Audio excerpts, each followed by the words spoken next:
Oh, I'm just rocking out to the music, man. Welcome, welcome, welcome. I'm John, and this is our next call in live talk show. And we have a special guest in Chris Brimley tonight, and I'll bring him on in a minute, but I just wanted to make a quick announcement first. For those of you who normally are watching Sparky 107 at this time, he asked me if I would be kind enough to fill in for him on the third Wednesdays of the months, because I guess he's cutting down just a little bit on his YouTube time. So I agreed to do it, and that's why we're here today. And I want to thank everybody for joining us. And what happened was this past weekend, we had one of our virtual live hangouts with the TSG train crew. And we had a little snafu with our technology here. And unfortunately, I went to go review the recording of that program, because I was going to put it out here on the channel at some point in the near future, because I thought it was an interesting topic and Chris is an interesting guy. But we found out that the audio had not recorded. And I realized at that time why I'm not using Skype for those anymore. So I let Chris know, and he was nice enough to offer to do this show with me, sort of to make up for the one that I screwed up. So with that, let's bring Chris in.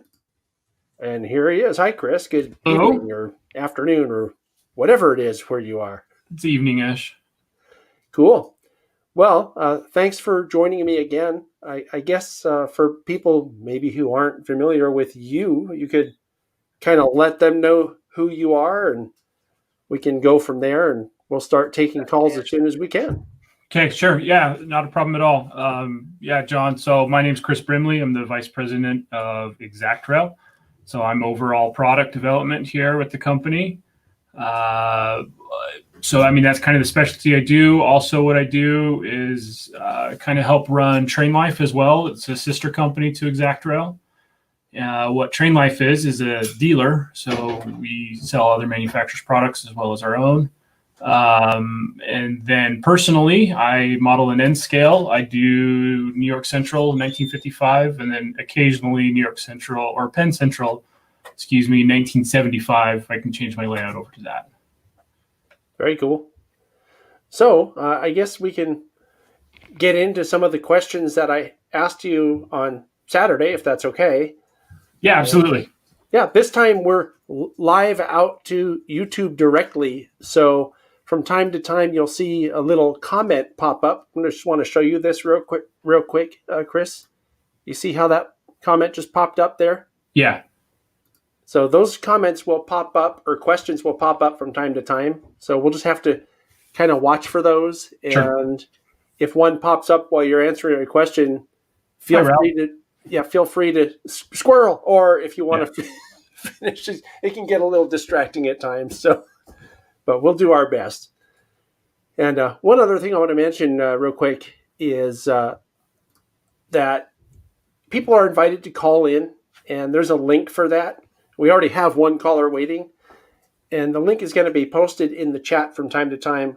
All I ask is that if you do call in, please have your camera on, make sure that you're in a quiet space, and know what you want to talk about ahead of time. And so we're going to be taking questions as well as just general conversation. So I think that lays out most of the sort of ground rules, or whatever you want to call them. But we should talk about your experience with ExactRail, Chris. Sure. You're the vice president of product, which really entails a lot of things, which I learned about Saturday. I wasn't sure I knew all of them. But if you could talk about that a little bit, and maybe talk about how long have you been the VP of product, and what do you do there? Sure. So I've been the VP of product for ExactRail for, I believe it's about 3 years now. And then I've been at ExactRail for 10 years. So I started at ExactRail, as I said before, I started actually with Train Life when it was a completely different animal. It was more of like an online chat group, forum, and then also we had archived a bunch of defunct magazines. We acquired the rights to those.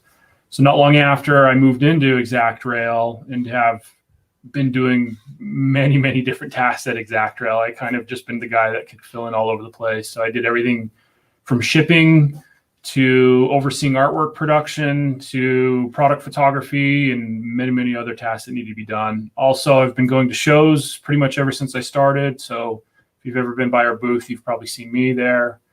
And so right now over production, and now balancing that tricky little broom up in the air right now. And you'd mentioned seeing you at the train shows. As a matter of fact, that was the first time you and I met face to face. It was about, well, close to 4 years ago at the N-Scale. It was the National N-Scale Convention in actually it was more like 3 years ago. It was 2018.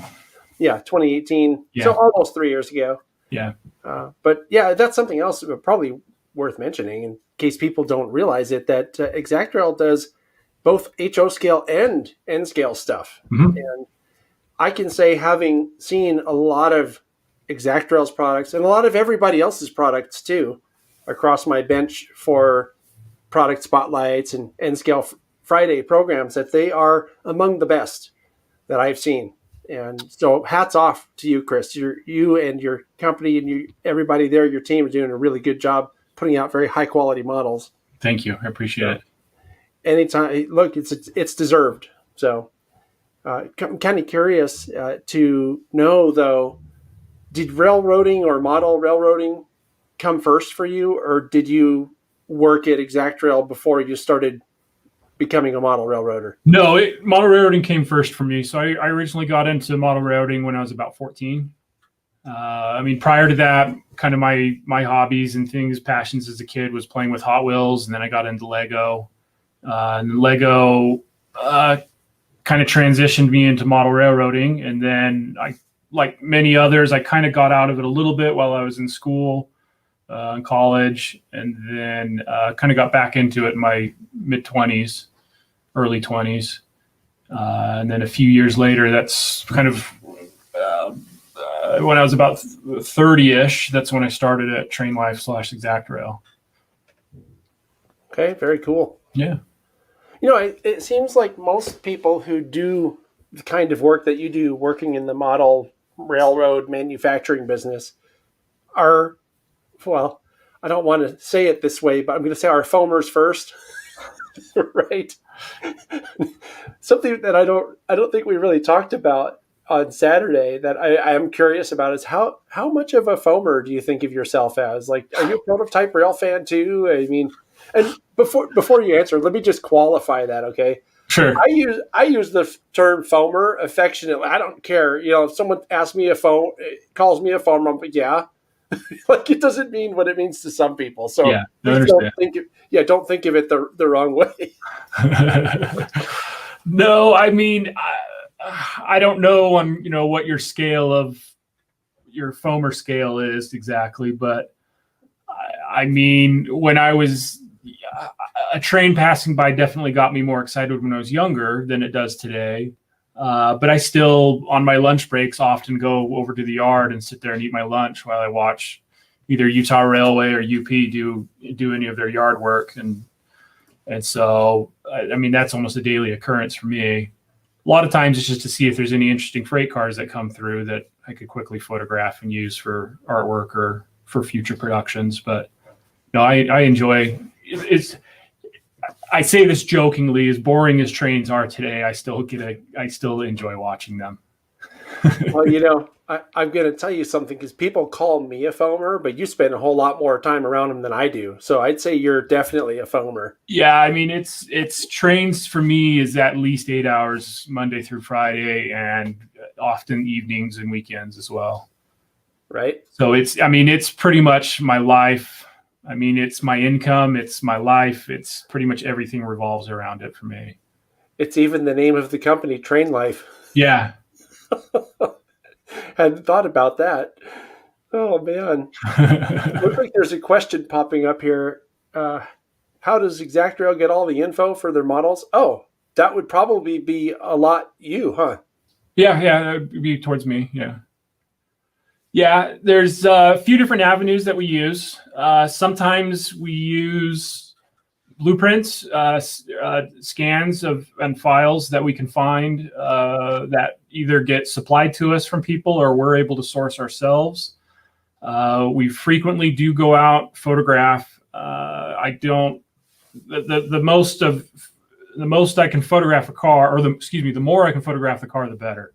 Will do out and go do field measurements of freight cars as well. So there's a car that I'm working on right now, an all new one that I have blueprints for it, but I'm also going to be doing some field measurements. I have access to the car legally, I'm not trespassing. And so I'm going to be able to do the field measurements. A lot of times you can't do that. That's not possible. I would prefer field measurements over the blueprints. Often things change. And so I've found sometimes when I've been able to have the opportunity to have both, I can find actually discrepancies in the original blueprints. So those are a few options.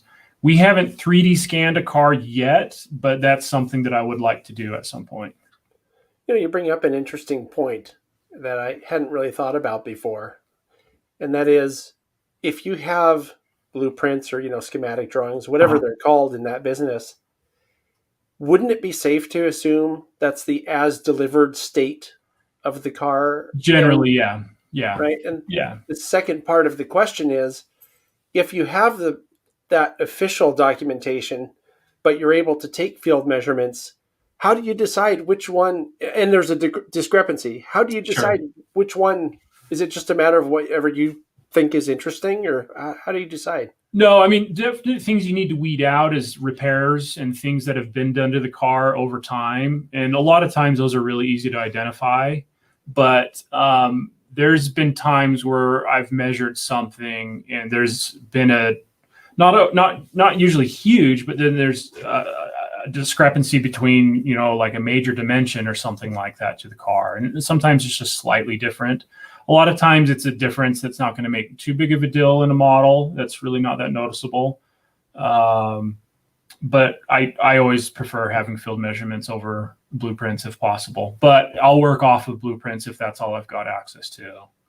Yeah, it just seems like, because you end up, well, I don't know if you're the one who does it or if someone else does it, but it seems like manufacturers need to enter very precise measurements. And if you have the schematics, the actual drawings, it seems like it would be easier to just transpose all that stuff into the right area. Do you know what I mean?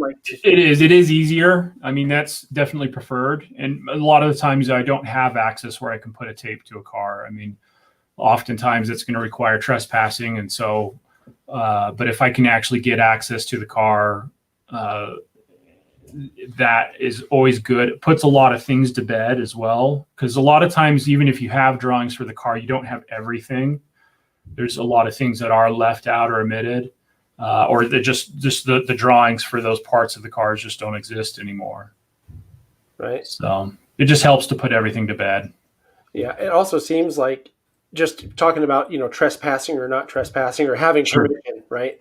That as you're doing this sort of in an official or commercial capacity, that seems like it would be an important thing to make sure that you're not cutting corners or going places you shouldn't be, or you're not allowed to be, right? Yes.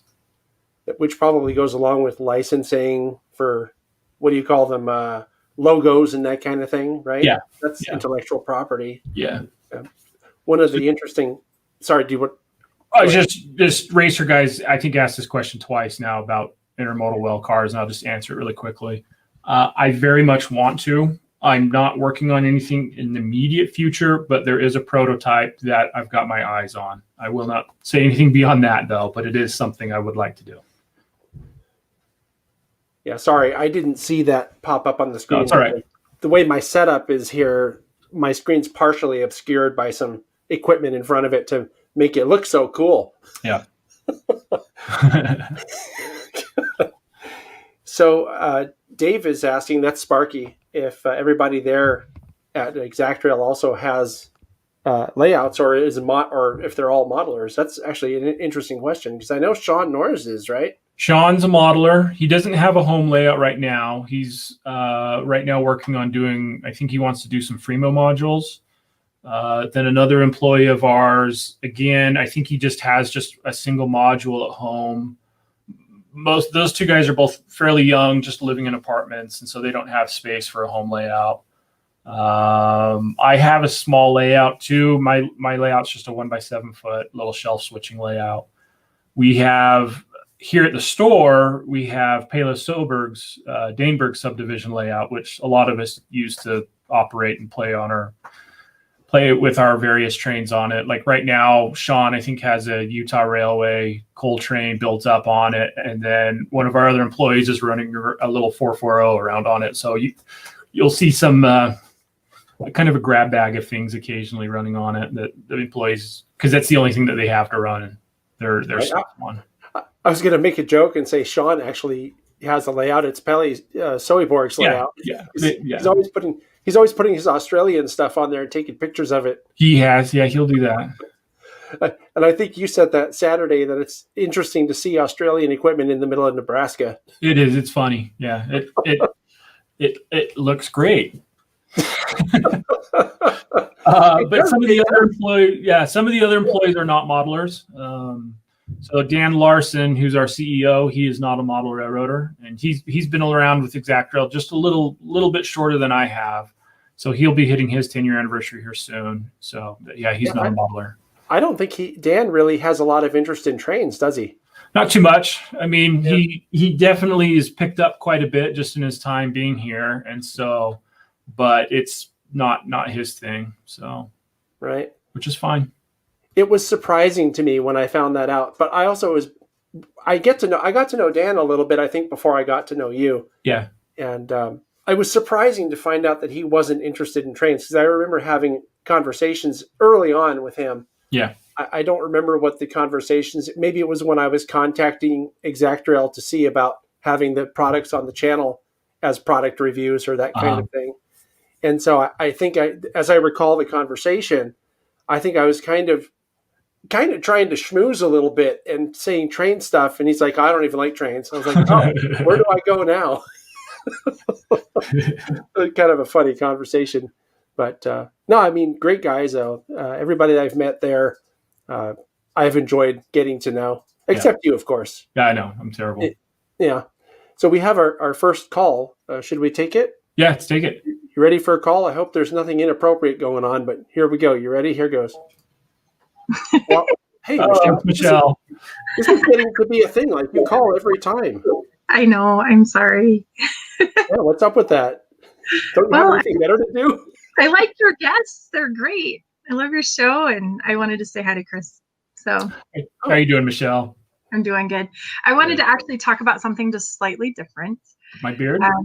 I'm your Facebook friend, and so I get to see your world, and I wanted to tell you how inspiring it was when you started hiking and being all healthy, because I think people think modelers are like potatoes in their basement, and we're not.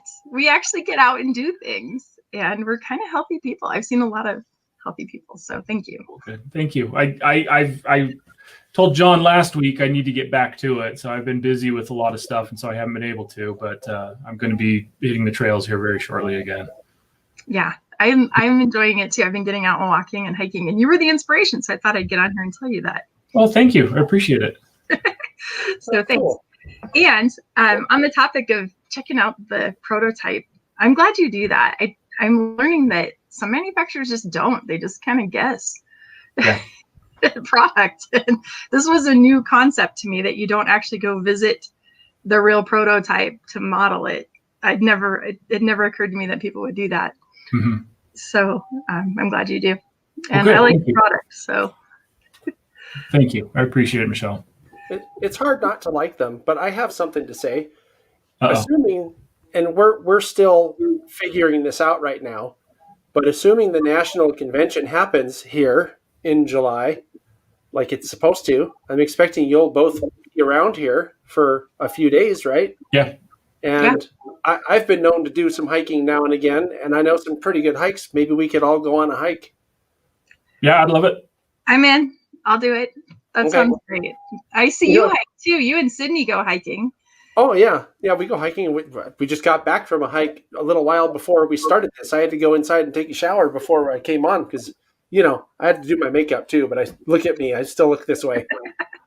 I don't have an excuse. This is my 4th Zoom show today, just so you know. So I look a little bothered. Well, thanks for calling. I really appreciate it. I joke every time we have the show, and you tend to be the first caller usually, but it's appropriate though, because, and mark this down in your calendar, Chris, that this is going to be a Jeopardy question one of these days, that Michelle was the first person that I had on this scheduled talk show with a guest co-host. Michelle was the first co-host ever. So I was afraid nobody would call in and talk to me because I'm not that interesting. Maybe that's why I'm always the first person. I'm like, I'll talk to you. Yeah, no, people did though. It was a good show. Yeah, it was fun. So it's nice to hear your story, Chris. I didn't know your story, so that was neat to hear. You've been a modeler for so long. So keep up the good work. I will. We'll look forward to seeing you at a train show sometime soon. Hopefully soon, yeah. Thanks for calling, Michelle. It's good to see you. Bye. Take care. Well, that was an easy caller. Will ExactRail do any head-end equipment or maintenance of way? Well, you've already done some maintenance of way, right? We've already done some maintenance of way on our GSC 53-foot flat car. We've done a few maintenance of way schemes on both UP and Santa Fe. There's actually a few variants with that car that we can do as well. A lot of those cars were used for wheel service. Some of them were went into tie service. There's a lot of variations that we could do with those cars. Those cars were just battleships, and so the railroad, especially UP, just used them for everything. Even bridges, they turned them into bridges all over the place. Excellent. There was another question, and this is one of the questions that I had on my list from Saturday, which is, how do you determine what to offer? So a lot of it's what I've got access to, what I can get the information to. I mean, me personally being in the hobby, I know there's a few holes of things that I'd like to see filled in that haven't been offered. If it's I mean, a lot of it does come down to what I can get information to. There's cars that I would love to do, but just haven't been able to find what I need.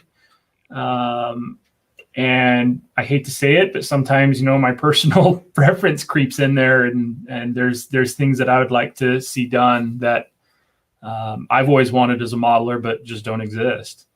And so I hate to say that, but there are a lot of companies out there that you can tell that some personal biases get squeaked in there a little bit. So it happens. I can think of one right off the top of my head. Okay. I don't think Rapido's done anything that Jason Schron didn't actually want. No, but I think Jason's done quite a bit of stuff that he wanted. I wouldn't be surprised if that's why he started Rapido, was to get stuff he wanted. So, yeah. Well, I mean, talking about really high-end companies, though, that's another one that I've always been very impressed with. The amount of detail that they put into their products is just mind-blowing. Oh, yeah, Rapido does a great job. I think of them up there in the top ranks, right where I think of ExactRail, actually. And there's a few companies. I mean, I hope you don't mind me throwing names out there, because we're really kind of talking about ExactRail, but I think that their just dues is deserved, you know? No, I agree. Right. We talked a little bit last week when we were on our call about other, like Tangent or Moloco and these other companies that are doing these really high-end models. I think, hats off to them as well, because this is, I'm trying to think of the word for it. It's products that weren't really available many years ago. Nothing was that super detailed straight out of the box. So yeah, being able to buy something that's super detailed. And I mean, I talk about this all the time on my product spotlights, especially with ExactRail products, that, yeah, you can go and buy a blue box or some old kind of less detailed model. And if your enjoyment from the hobby is in super detailing stuff and doing all the research to figure that out, that's a perfectly legit thing to do. But it takes a lot of time and effort. And by the time you're done doing all that, you might as well have just bought the $50 boxcar, because it was cheaper, right, than all the detail parts and everything else that you'd have to go out and seek out and take the time to install. And so I think of it as actually a good value. Even though the price tag's higher on some models, it's probably worth it. Yeah, no, I agree. I do want to bring in another. We're getting another question. So let's do this question and we'll bring in the next caller because I'm starting to get a few calls lined up down here. Sure. Yeah, I can answer this one really quick. We've already done multiple patched and faded out cars. And I actually have quite a few coming on multiple productions that are in various stages right now. So I enjoy doing them. They're a lot of fun. Are there any coming that you can talk about? Yeah, there's last weekend somebody had asked if we were doing a new run of our 5327 or FMC 5327 box cars, which did very well for us. When we first released it, we weren't quite sure what it was going to do, but it did quite well. And it kind of has a limited paint scheme that we can do on the car. So a lot of what I've got coming on that car are multiple kind of patched out and faded versions of that car. So I think just on that release, I've got, 4 patched cars that are coming on that one, 4 different ones. So, and we have some others coming as well. Are there any different or new paint schemes that you're going to send out so we can do product spotlights here on them on the channel? Yeah, when I have them, yeah, we'll definitely send some. So, I mean, our last release that we did was the Conrail Coil Shield, which we released in December. Unfortunately, my next release is delayed, and which was supposed to ship at the end of this month, but now it's been delayed to March. And so I should have those in hand probably about April, May-ish. Okay, very cool. Well, maybe it won't take as long as the coil shell cards taking to get out on the channel. And more reefers are coming. I have a new run of those coming right now. Oh, the question that just popped up. Yeah.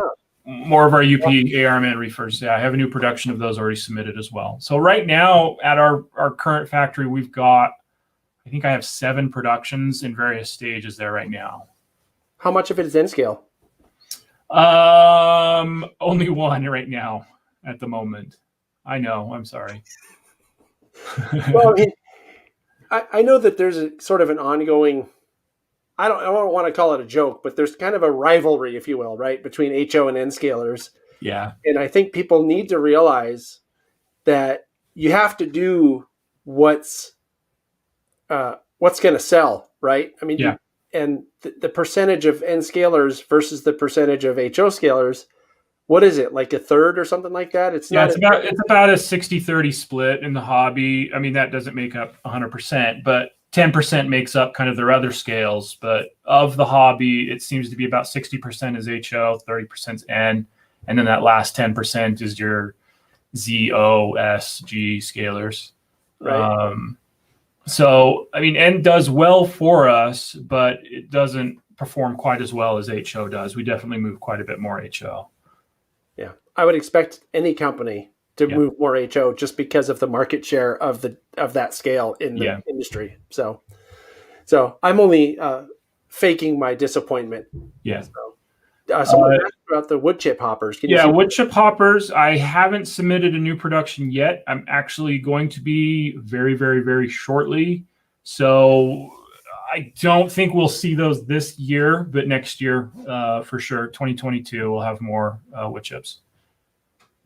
Look at this. The comments keep coming. Well, good. Yeah. It seems like maybe you have some ExactRail fans on here.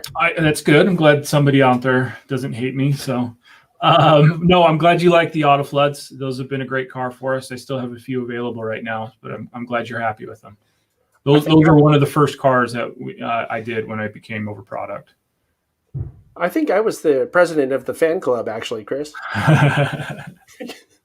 The Chris Brimley fan club and the ExactRail fan club. Yeah. And Train Life too now. That's good. Yeah. So anyway. I should make a shirt with my face on it for you to wear. I probably would.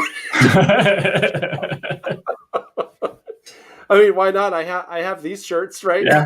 It couldn't be any worse than that. Yeah, no, any worse. Oh, I could try. It's not setting the bar very high, though. So, hey, as long as we're not taking ourselves too seriously here. Speaking of not taking ourselves too seriously, I'm going to bring in another caller. Is that okay? Sure. Yeah, absolutely. All right, here we go. This is our international audience. Oh, hello, Rod. Hi, Rod. G'day again, Chris. Good to see you I've still again. got beard envy, I'm afraid. That's all right. Yeah. When I heard Billy Gibbons was on the show, I had to get on. Yeah, we were talking on Saturday. One of the other things that John was asking you about diversity, you mentioned that you might possibly get into HO scale vehicles. Yes. We went into a bit of a discussion about that. Maybe you could mention that again.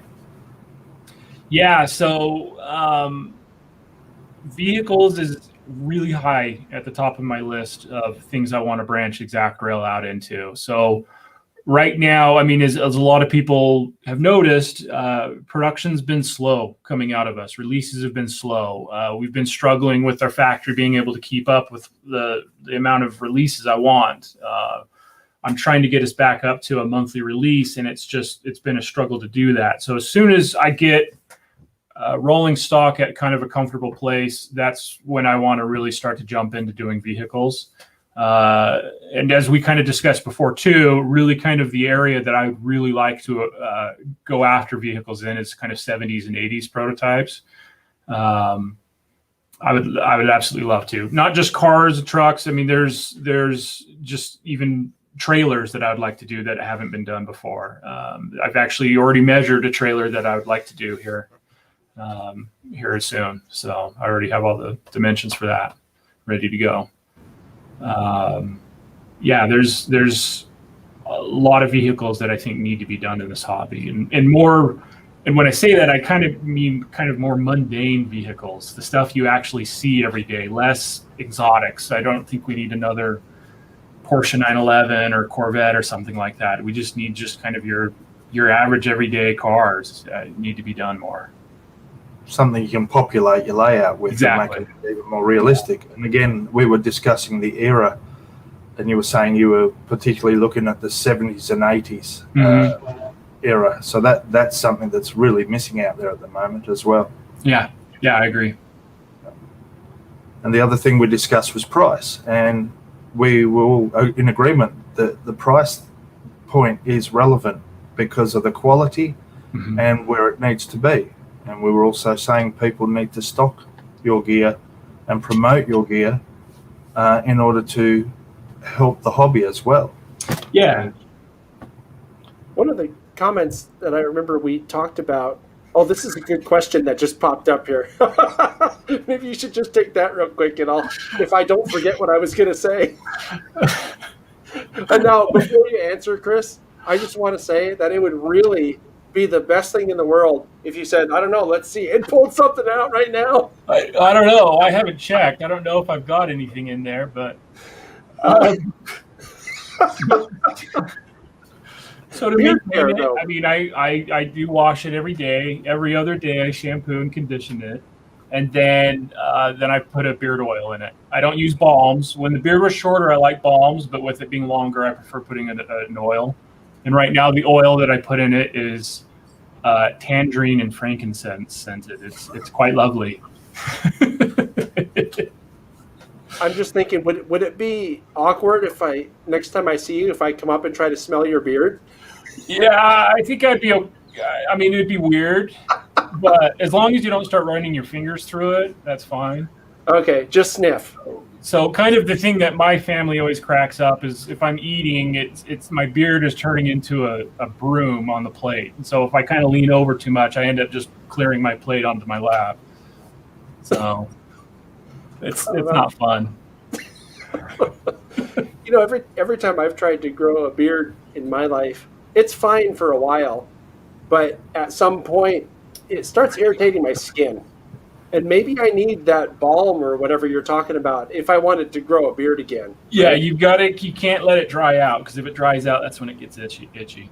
Yeah, and I think that's what happens to me. Like it gets really irritated, like flaky and stuff too. Not to be gross, but Yeah. Well, I Sydney, think I can't Sydney's, remember what brand it is that I use. I apologize. I think Sydney just gave you permission to grow one, John. oh, I don't know. I'm not aware that she likes that. So whatever. All right. Well, do you have any other questions for Chris? I'll go and let someone else take the floor. Good to see you again, though, and nice to see you, Sean. Take care, guys. Thanks for Take calling, care. Rod. Take care. Bye. Okay, we're getting more people calling in, Chris. So why don't we do a little? Yeah, let's do a few. All right. Hello. Let me get rid of Rod real quick.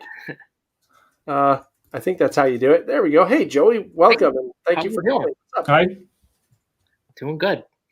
So, real quick, just wanted to say that your Hudson Terminal layout was a huge inspiration in the creation of my N-scale switching layout back here. Oh, good.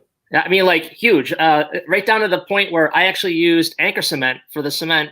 Oh, did you? Like roadways and parking lots, yeah. So, yeah, I didn't make up that tip. I had a friend teach it to me, and boy, I'll never use anything else for concrete again. Yeah, same. Yeah. Hey, wait a minute.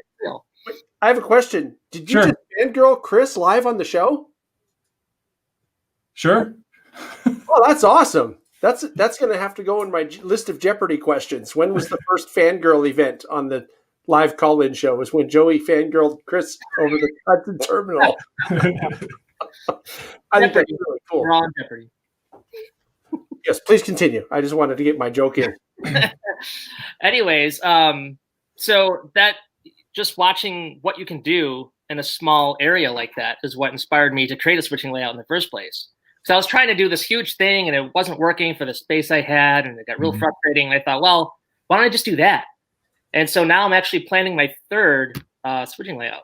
Oh, really? So it's having a lot of fun with it, which makes me the question I wanted for you was, is your Hudson Terminal layout finished, or if not, do you plan on doing anything else after it's done?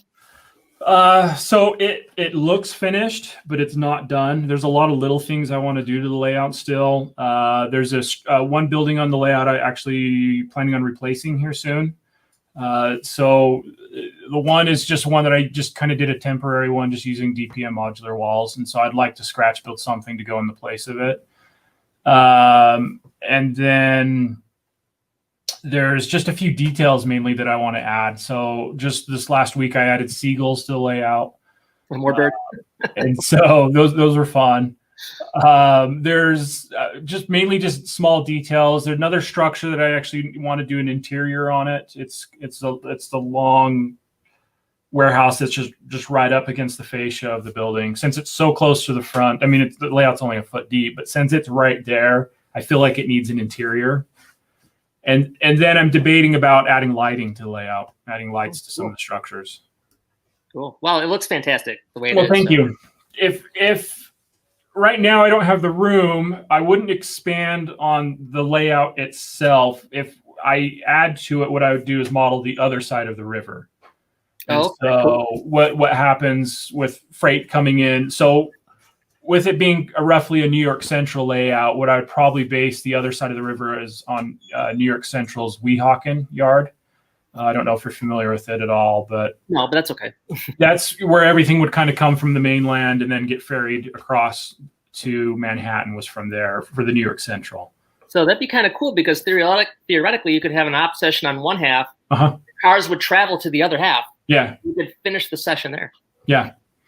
Yeah, and I could stab some poor guy in moving the car float on a cart back and forth between the two. So that's all you get to do. Someone could be the ship operator. Yeah. The ferry or whatever it would be. Yeah, the ferryman.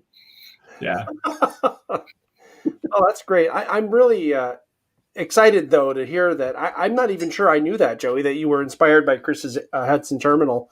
I posted a link to the Hudson Terminal there on our chat in case anybody's interested in watching it later. Yeah, check it out. It's legit. I thought that it was one of the more impressive uses of space that I've ever seen.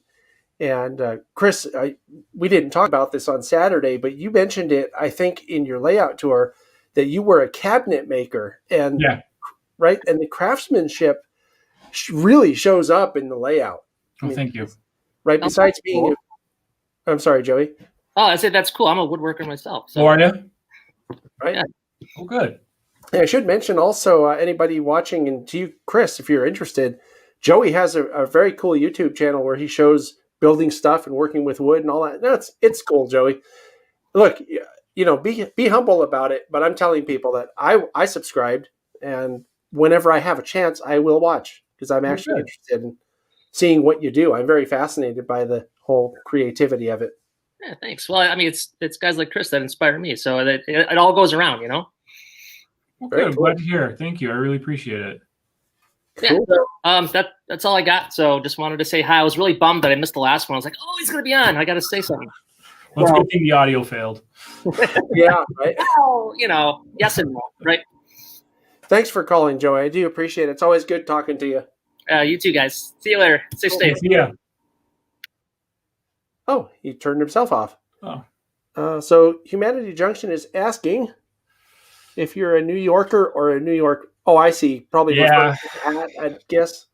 So I pretty much have only lived in Colorado and Utah my entire life. I am not from New York at all. And I'm wearing a Yankees hat. I have a New York Central Flexi Van sign behind me, and I model the New York Central in Manhattan. So I've kind of feel like that maybe in another life I lived in New York. I've just been drawn to New York City for as long as I can remember. I don't know if it's watching Sesame Street as a kid did that to me or what, but just something about it. It feels like my home away from home whenever I'm in Manhattan. I don't know how to explain it, but it's just a love. I'm not an East Coast guy at all, but I love the mountains.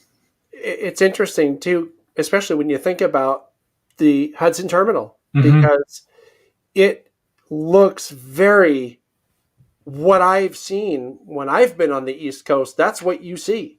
Yeah. It looks just like that. Like you look at old pictures and stuff, and I see, oh, this looks like what Chris did on the Hudson Terminal. And so your ability to capture, and I think you did a clinic on this at the National Convention in Salt Lake City a couple of years ago, Mhm. about creating stuff that looks prototypical, even though it actually isn't. Yeah. And you have a real knack for that, and I'm not sure how could you teach someone to do that, or could you?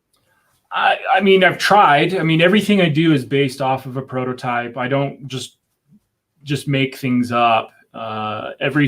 It's almost anything I do in my layout, I can base off of a photo from somewhere. And so the Hudson Terminal, I mean, is fictional, but almost everything I've done on that layout, I've grabbed from something somewhere. And so, I mean, one of the buildings is actually from Los Angeles. One of the buildings is based on one in Kansas City. And then the bulk of them are based on another one's in Baltimore, but then the rest are kind of in Manhattan area. But even kind of the track layout and the design was based on actual terminals that were in Manhattan and Brooklyn. So Yeah. everything's based off research and reality. One of the things that I've come to learn from people who are very good at what they do in model railroading is that even if you're proto-lancing, you can still take actual track plans from working prototype railroads, and it'll do 2 or 3 things for you. One of the very important things that it does for you is if it's a functional layout and it was a functioning railroad, they've already done all the guesswork in the track work for you. Yeah. So if you're building a yard ladder, for example, that's exactly the same. It could be compressed, but it would have all the same tracks in it. You don't have to worry about if it's going to work because you already know it worked for them. Yeah, exactly. Right. And then the other thing that it does is it provides an element of realism in your fantasy railroad because it's taken from an actual railroad. So there's a lot of, I guess it's a modeling tip, really. Yeah. No, I always base everything on reality. Yeah. I think I don't model after a model. I always model after something that actually exists. Right. Yeah. Makes sense. Yeah. All right, let's bring in another caller if you're ready. Yeah, absolutely. Here we go. We're going to send it to Alvin. Uh-oh. Alvin. Send What's it. going on? What's going on, man? Hey. I went to the grocery store today and I saw this. It says Bromley on it. And I feel bad because I shouldn't call you that anymore because it's plagiarism. Maybe. Bromley. Well, Bromley. Chris, I don't know if you know this, Chris, but that's what we were calling you that whole time we were there for the I think we did tell you when we were driving around someplace. We said that's going to be your nickname, Bromley. Bromley. I still do That's call fine. you Bromley. That's okay. I've been called worse. Yeah. It's an algorithm. Anyway, I got a couple questions. Sure. That didn't Do you sound have like an archive? So in the store, there's an archive of like all the stuff you guys have made. Yeah. Do you guys still have that? Is there a way to view that, like on the website? Every car we've produced is still on the website. It's not.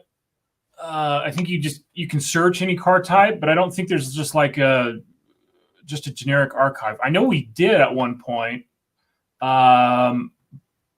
I'm not sure if that is still there. But every car type we've ever done, we do have on our website someplace. Okay. Like if you search like a specific car type, like Pullman Standard 4427, every scheme that we've ever done will come up. Okay. But it wouldn't be a bad idea to have just an archive that you could see everything easily. Yeah. Like on your train life, just put like, Yeah. This is everything we made. Yeah. That'd be kind of cool. Let's see. Does anyone ever be like, "Hey, man, let me get a homie hookup"? Does that ever happen?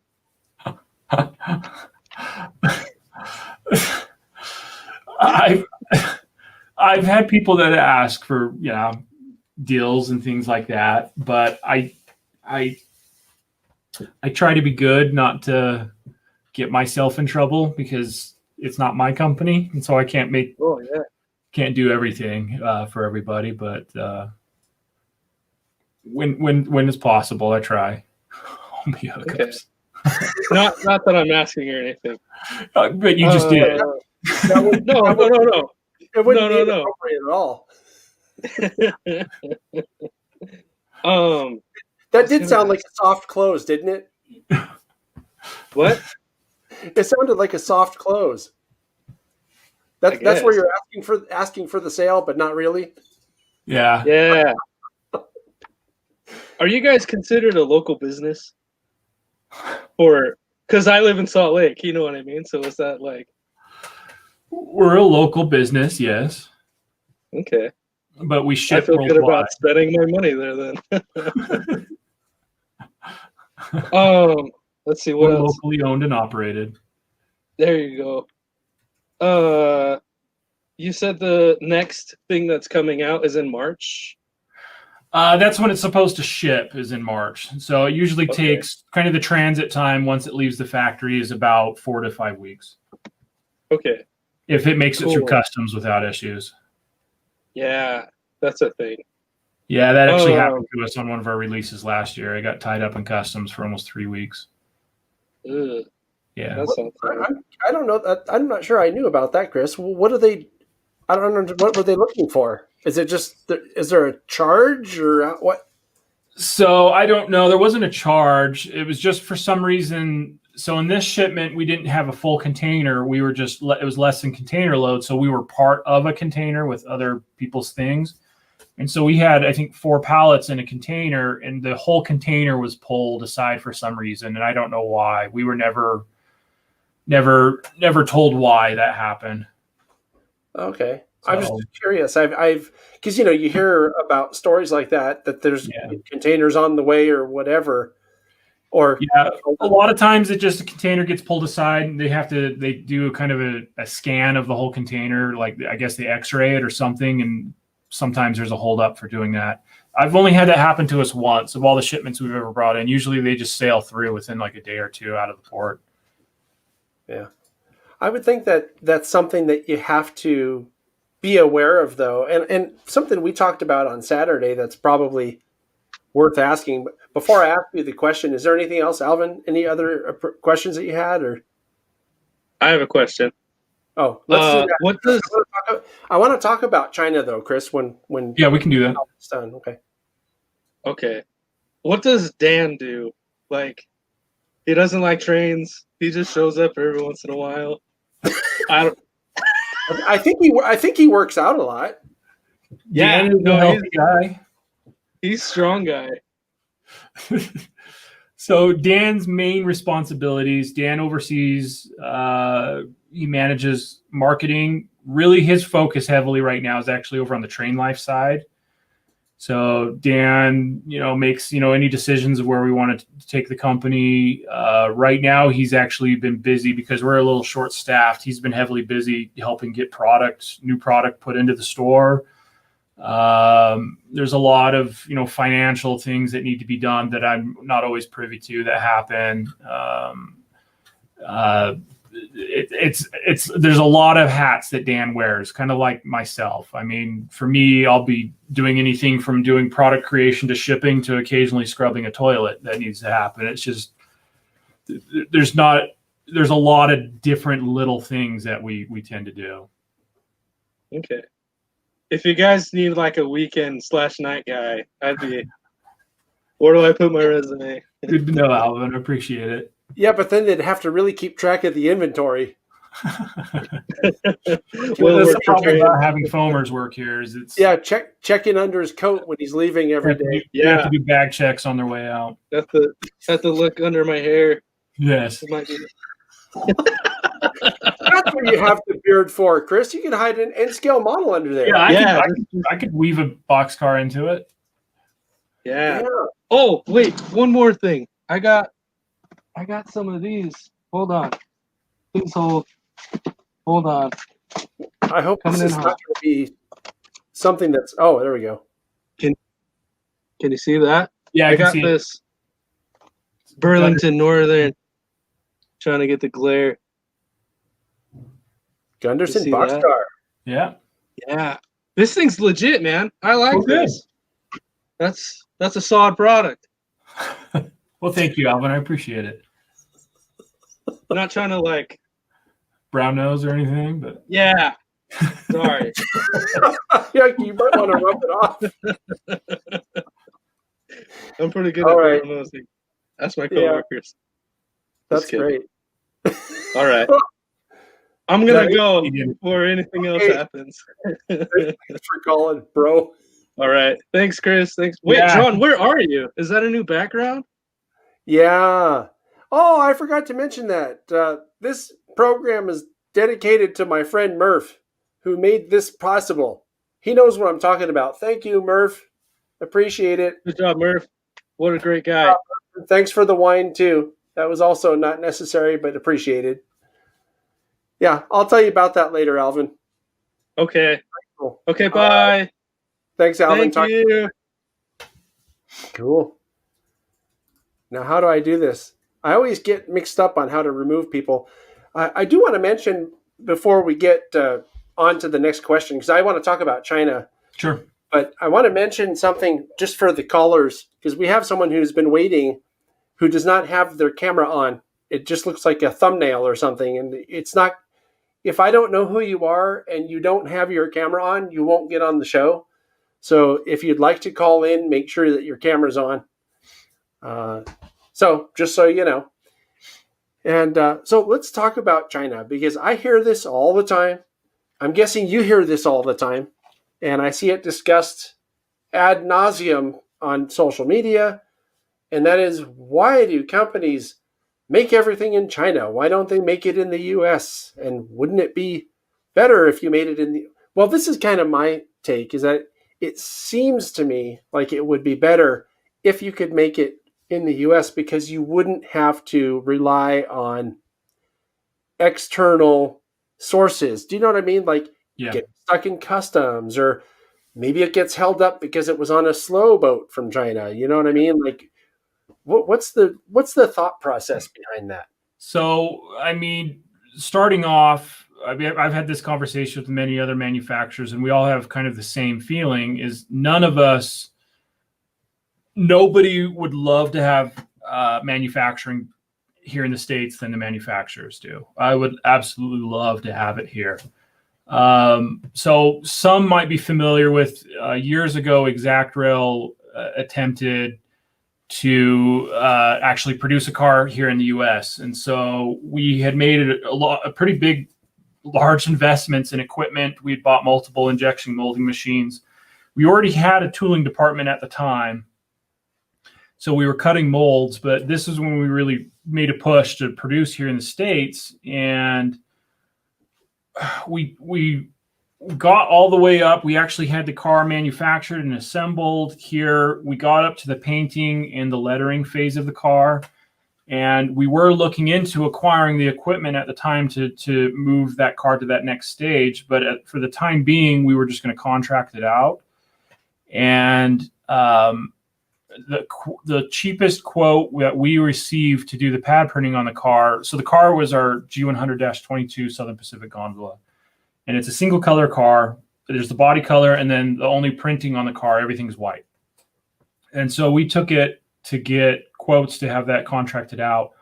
And from what I was told, I wasn't over product at the time. I was just kind of on the sidelines doing other tasks. And so what I was told was the quote was $12 to $15 of the pad print per side of the car. And so just the lettering adding to the car would be almost, $25 to $30 per car.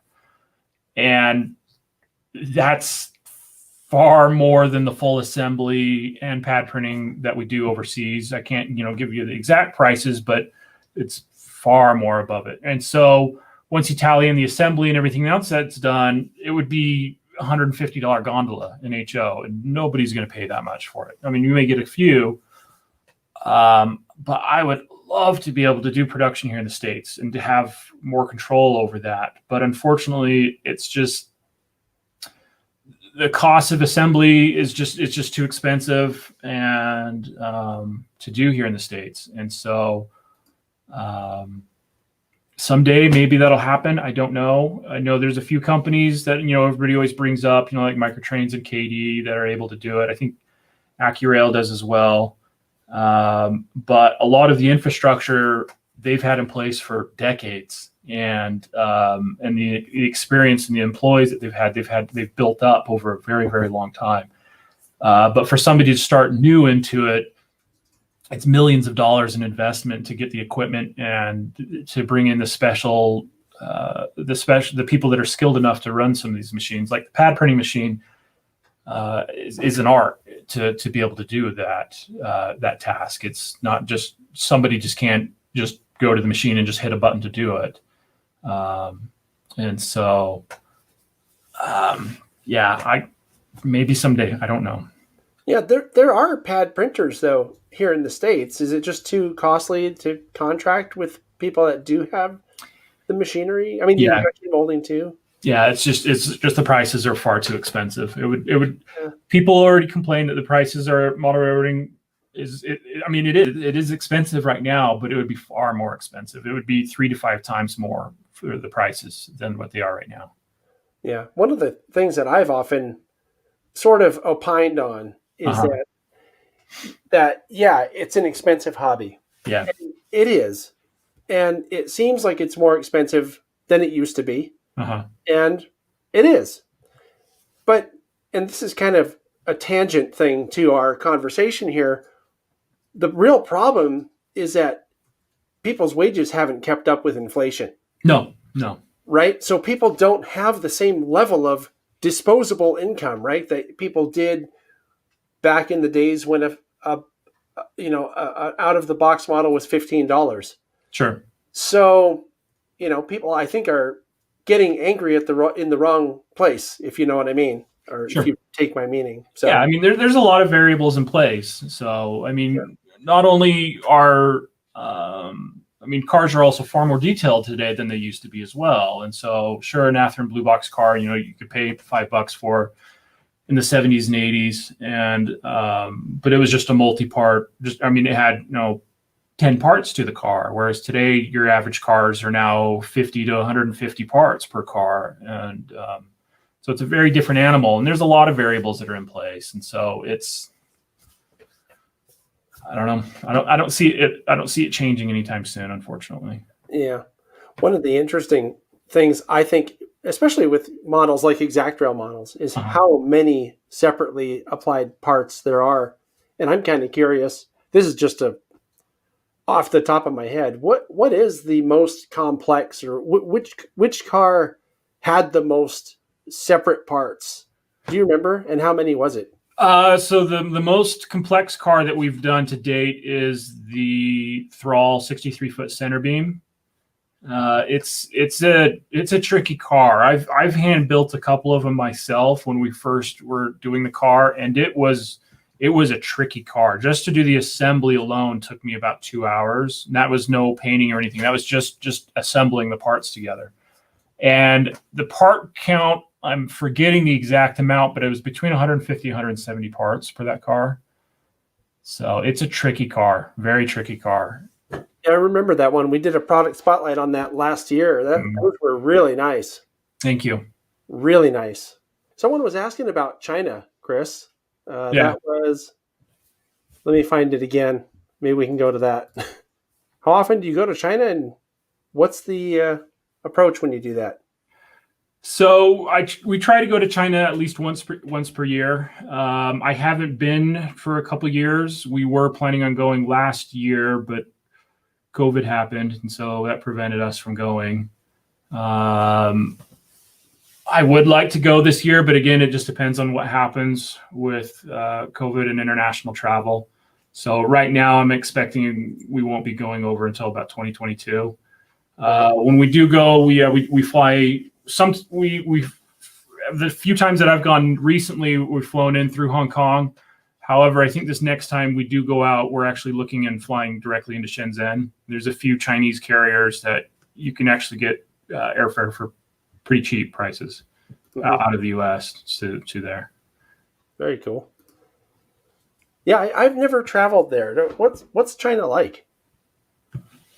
It was surprising to me. I actually really enjoyed it.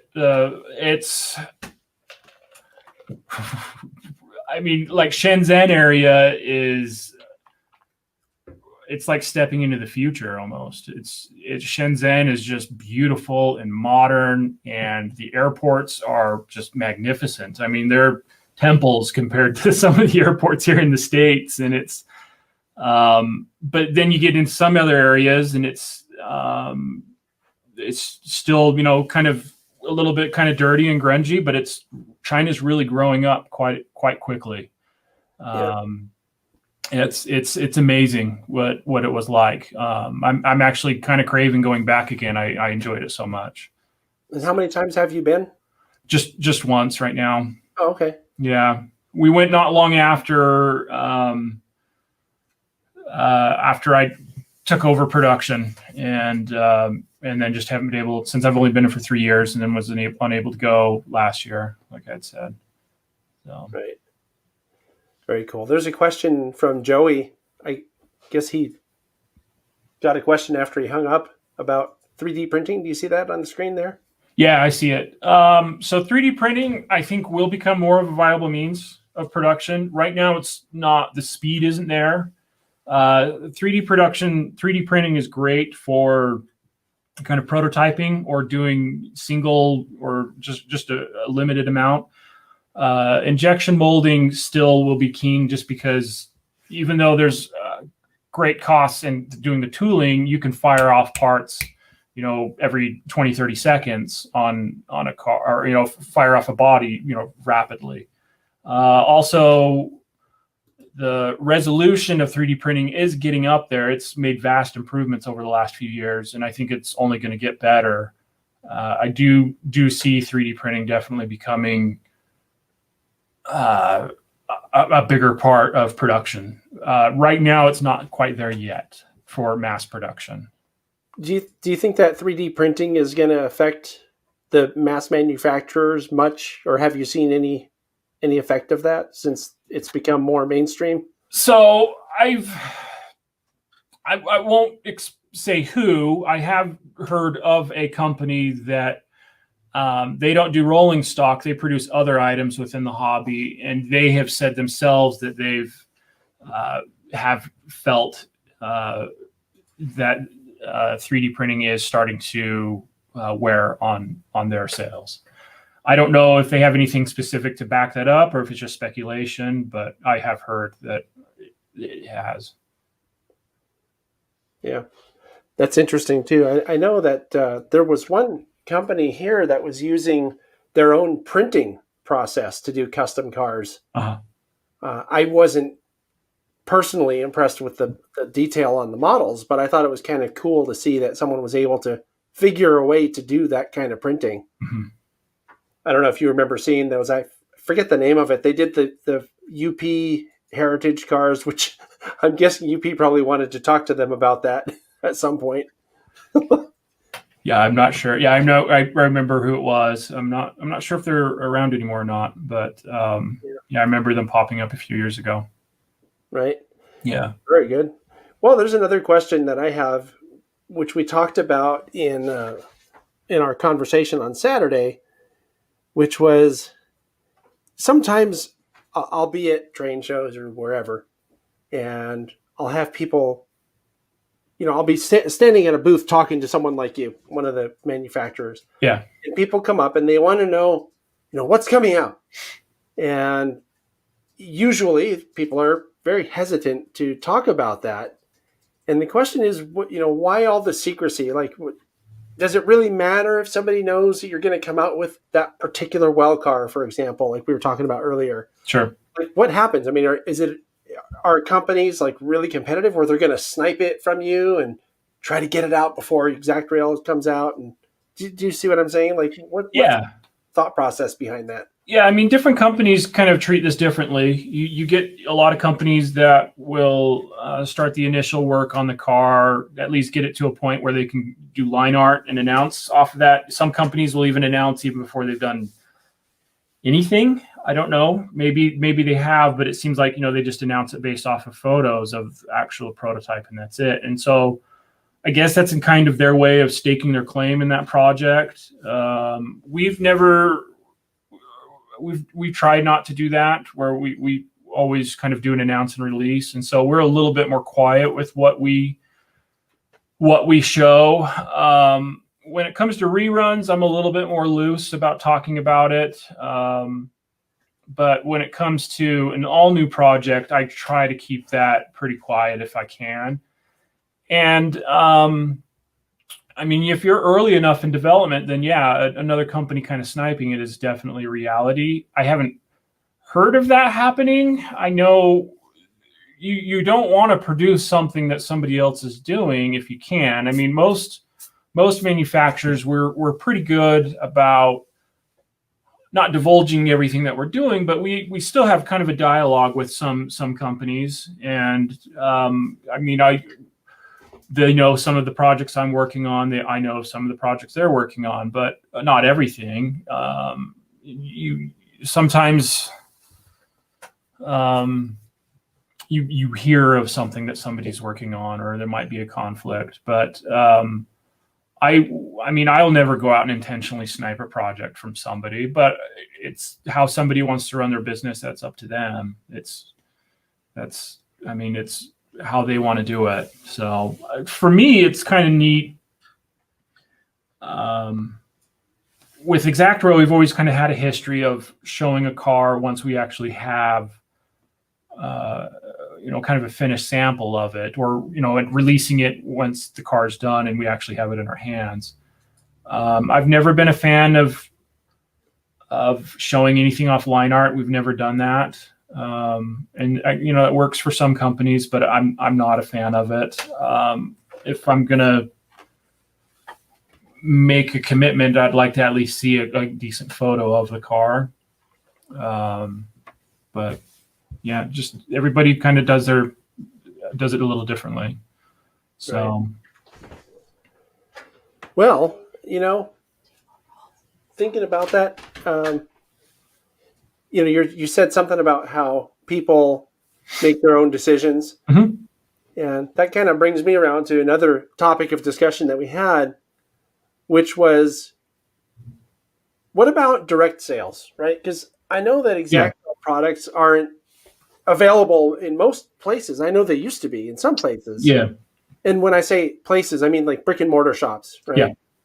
So what's the thinking behind that? And before you answer, I want to also sort of give context to it, because there was a conversation that was had in a recent product spotlight that I did. I can't remember if it was the bulkhead flat car or the center beam. Mm-hmm. But someone was complaining about that. They were saying, "Oh, well, they don't sell in brick and mortar shops, so I'm not going to buy their stuff." And my attitude in the response I posted to the comments was, it's their business. That if they're set up for it, why? What difference does it make? That's their prerogative, right? So, yeah. What's the thought process that goes into that?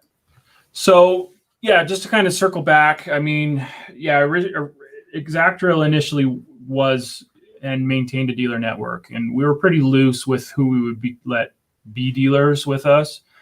And it was about the time when we were making a push to actually do production in-house. And so to do production in-house, we wanted to be able to kind of control costs. And typically with a dealer gets about what average is probably about a 30 to 40% discount off of MSRP off the top. And so we sell that to them, and then that's their prerogative with how much they want to make, if they sell it for full retail or if they take 20% off or whatever they want to do. And so when that decision was made, I wasn't involved with product at the time, so I wasn't privy to a lot of the discussions that happened of why we chose that route, but have been largely, have had a lot of that's been relayed now to me over the years. The time it was, the bringing production back into the States was the biggest part of it.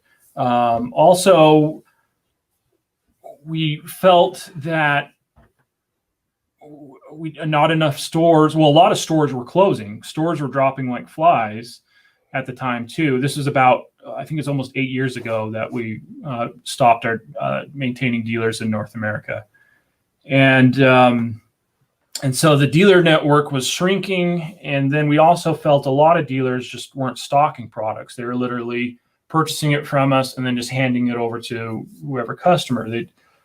Very few dealers seemed to be stocking the products as well. And so they just didn't feel like, I don't know if this comes across as kind of being shallow, but they didn't really earn having that. They weren't really doing any work for that percentage of whatever it was they took.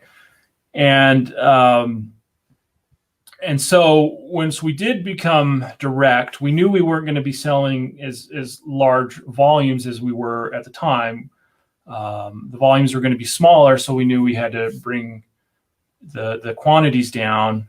And so it's kind of the amount that we make off of the cars is about the same now with the volume of cars that we move versus the volume that we used to.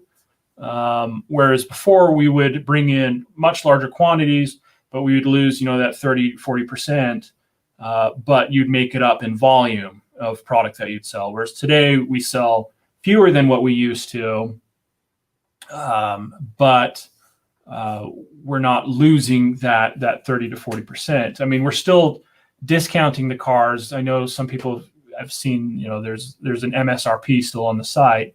They ask, well, if you're selling directly, why do you still have that? Well, we are still discounting about 20% off the cars, where if we did go back to dealers, which we have discussed, we do discuss that from time to time, if that's something we want to do,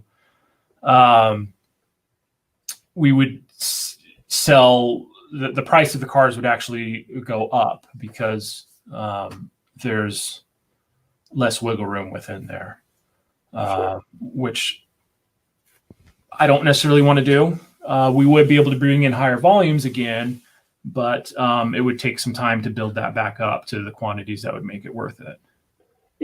also thinking about that, because I've had a lot of people watching may not know this, but I have produced videos, DVDs, right? Mhm. Started in 2005. And I think the last one came out about 5 years ago or something like that. And I had a similar experience where at one point, I had distributors and they would get a wholesale price and then they would sell, or resell, however you want to call it, resell them to their customers. And in the beginning, it was fine because they would order 100 or whatever. Yeah. And it made sense, right? Because they were purchasing on quantity. Uh-huh. Well, after a while, some of them were just like, oh, I just need 3 of those and 2 of these. And even one of them went so far as to, oh, will you drop ship this for me? And at some point, you're kind of like, what are you doing to what you said, to earn the wholesale discount? Sure. And at that point, they weren't doing anything to earn a wholesale discount because they certainly weren't buying quantity. So I get what you're saying. And I think at some point, you also have to consider the more products you have out there, the more likely there will be people that have a problem with something, or quality control, I think, can become an issue if you have a higher volume, right? Yes. So yeah, you're putting out more stuff and the volume has the potential to make you more money, but what other things are you inviting with it? It's kind of what I think of. So, but someone's asking the question about licensing schemes. And okay. That's actually a pretty good question about licensing, logos and stuff like that. Yeah. So railroads, for the most part, are pretty lenient with you don't actually have to have a license. Like we do have a license with Union Pacific. And so anything that we use that's UP or any of their predecessors, like Rio Grande, Southern Pacific, Missouri Pacific, Western Pacific, they're pretty lenient. We don't have to pay to have that license. They're very friendly about it. Really kind of the one stipulation that they do have is that we don't do any graffiti on any cars that have any UP logos or anything on it like that. Interesting. But beyond that, they're pretty lenient with what we do with it. They do want it to be, within fidelity of their brand, and so that it's not could do damage to their brand. And so we've never had a problem with that at all. Other railroads, I know you can get licenses from some other railroads. I haven't really sought them out. It hasn't been a problem, but I know, I think CSX is very friendly. I don't know about NS and BNSF. Where licensing can become an issue is once you start getting into some of the private stuff, like some private owned rolling stock. I've been told, with specifically one that I know as an example is like Tropicana, which is owned by Pepsi. I've been told that most companies have just kind of gone forward and done it, not had a problem with it. But I've been told that those that have actually reached out to Pepsi to get a license to do like Tropicana, they actually, I think, want a pretty hefty chunk in return.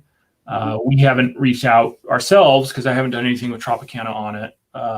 But private, well, not necessarily private, like privately owned cars that are owned by corporations, that's where you do, I think, run into some sticky situations. But for us, it hasn't been a problem. We haven't had any issues with anybody. Yeah, I think that when you're doing something commercially, like producing rail cars that you then sell. Yeah. And the same thing happens when you're doing videos commercially. Mm-hmm. You do have a different level of, I think, responsibility to maintain the integrity of people's intellectual property. And what I mean by that is, you wouldn't put out a car. If I want to make a car as a modeler myself in my shop and paint whatever logo I want, I'm not selling it. So it's just going to live on my railroad or in my collection. If I'm making a video for myself that's not going to be sold, maybe I don't need to get permission to go film from someplace. But I can tell you, when I went to do the first video that was about Caltrain here in the Bay Area where I live, I actually contacted them and got permit. I told them who I was and what I was doing, and I got a letter of permission every time we went to go film to be where we were. And it actually helped, because there were times when we would be approached by various law enforcement. They're just like, "Hey, what are you doing?" It's like, they know why I pull out my paper, Mm-hmm. They know we're here. They know what we're doing. They know why we're here. They're cool with it. Call them if you want, and it was really very helpful. But the important part about that story is that it maintains sort of the legitimacy of what you're doing. Yeah. By doing it in that kind of official role. Yeah. So I want to bring in a caller, but after that last one, I'm a little hesitant. Should we try this? It's your funeral. Yeah, let's try this. This person seems legit. I hope it is. Got my hand on the button just in case. Hello, Cole. Do you have a question for Chris? I got 2 questions. Sure. How many cars can you guys produce an hour? So we don't do the manufacturing here. It's all done overseas. And so the actual production rate, when we had the injection molding machines here, so just like shooting the plastic of a body, we could shoot a body, I think it was about every 20 to 30 seconds. And but then the actual assembly and everything that goes into it, it's a few hours per car of time that goes into it. I mean, once you have a little bit more experience, you can kind of chew through it a little faster. But it's not, the production's not done. They kind of do steps at a time. So they'll pre-paint some parts, they'll do the assembly, then they'll do the pad printing or the painting on the car, and then they'll do the pad printing steps. And they usually kind of do each step in mass. And so it's not just one car just going through an assembly line from A to B. It's usually all the cars do this one step, and all the cars do the next step, and then all the cars do the step after that. And then get into packaging and then shipped. So actual time, I don't really have a good answer for you on that, though. Because my grandpa, he does injection molding. He's like a master molder. Okay. He's been doing it for like 40 years. Mm-hmm. And he's made molds for Tesla, SpaceX, GM, Ford, all those good brands. And he makes baskets, tubs, and I've seen it happen. It takes like 20 seconds to have a mold. Yeah. Then it goes on an assembly line, and they cut the flask off, and they put the sticker on, and they throw it in the box, and it gets shipped to Target to sell. Yeah. So also, I mean, another thing that it was with model railroading is we're not producing the volumes of something you would see really kind of mass market, like here in the States, like a Toad or something like that.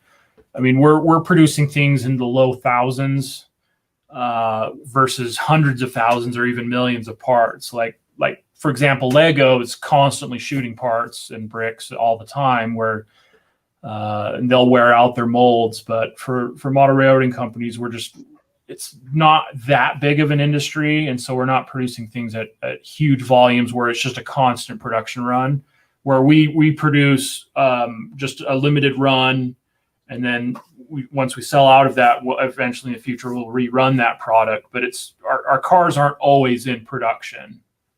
So, yeah. And you want the molds to be fine. So then, because like a tub is different. You can cut like the stuff off a tub.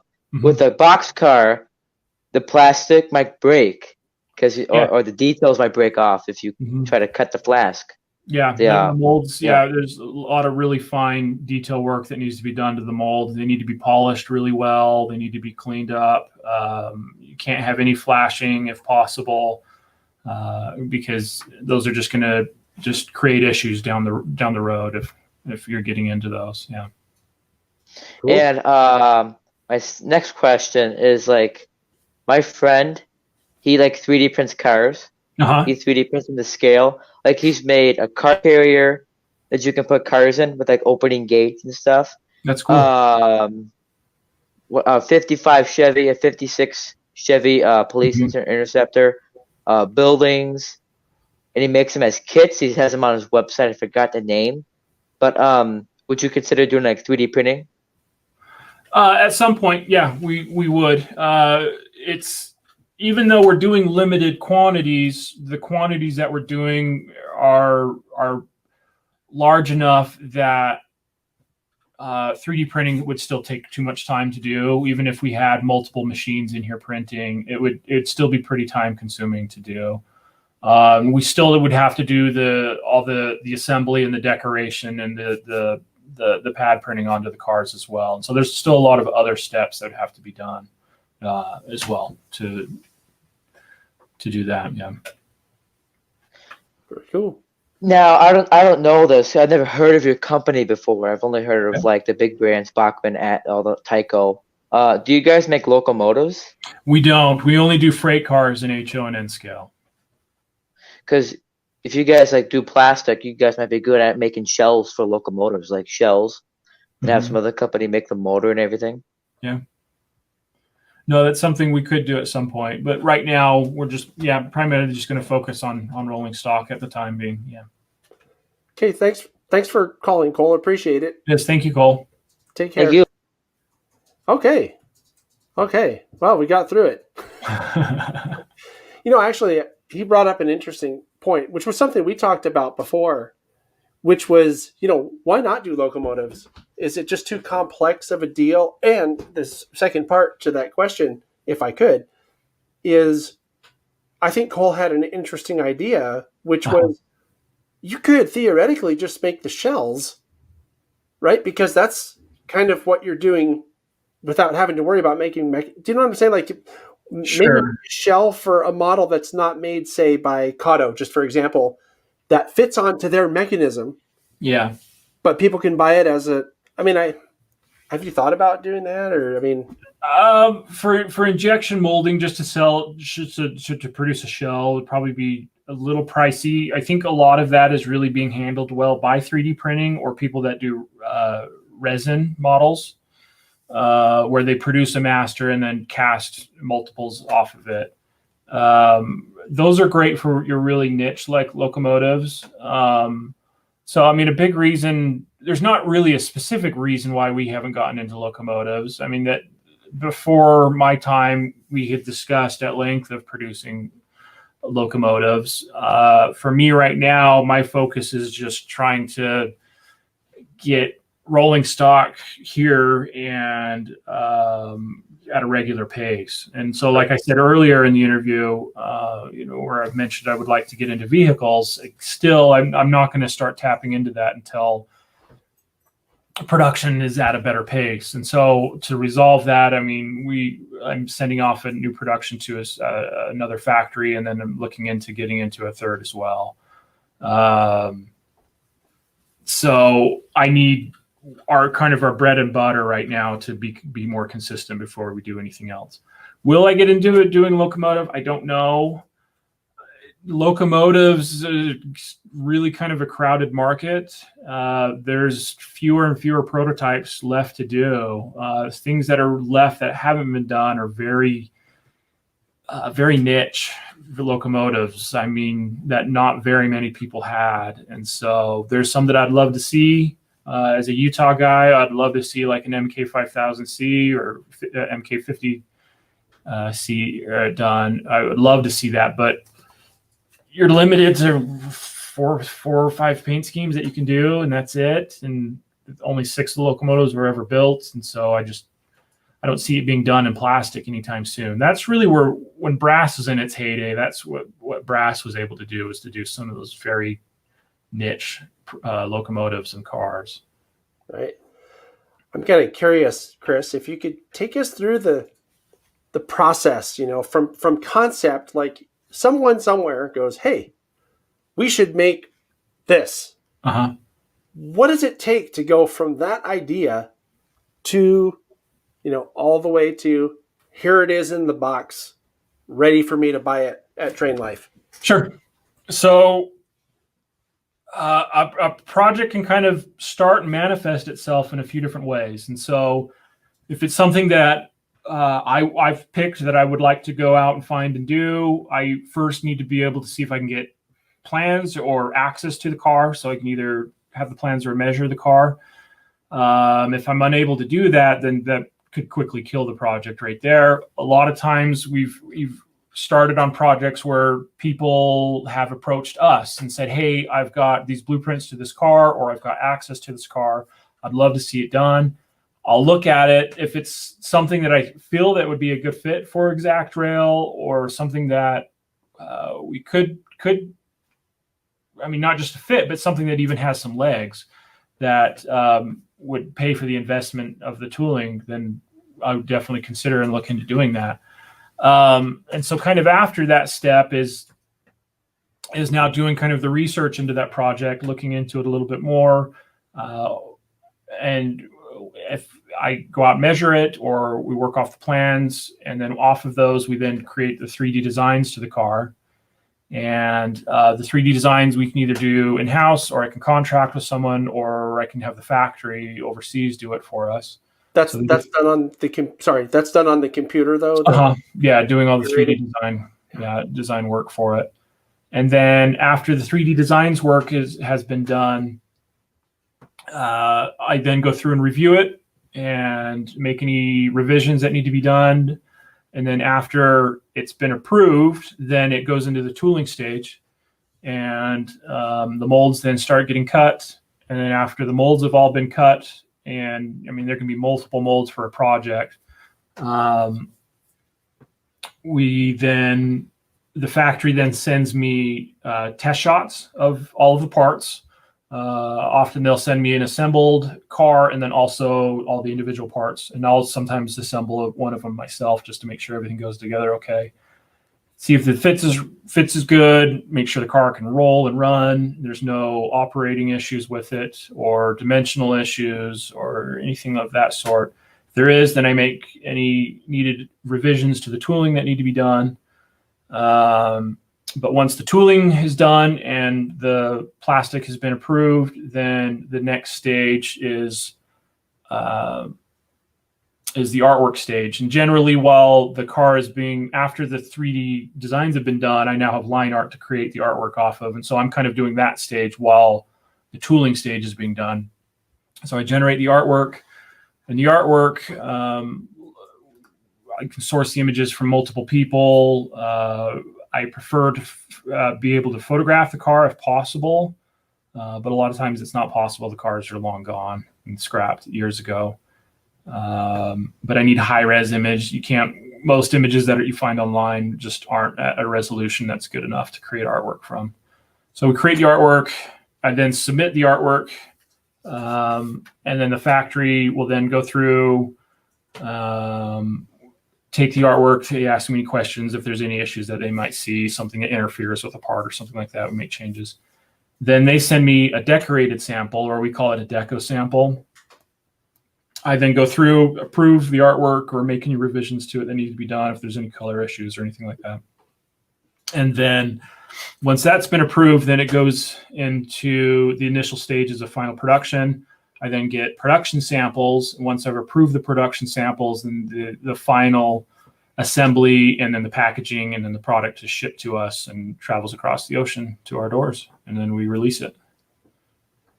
So it's a long process. How long of time does that usually take? Also, someone's asking a question about the best selling products. We can get to that, but I'm curious how long. So generally from conception to our door, with the pace that the factories have been running at right now, we're looking at about 2 years. What about before that? Was it shorter? Before that, we could almost get it up to about a year, but delays have been so heavy. Things have really slowed down quite a bit. Yeah. Seems like that's got to be frustrating. But also, in a way, it's got to be rewarding when you finally see it, when it is. Taking it out of the box for the first time and going, wow, that looks really cool. It is.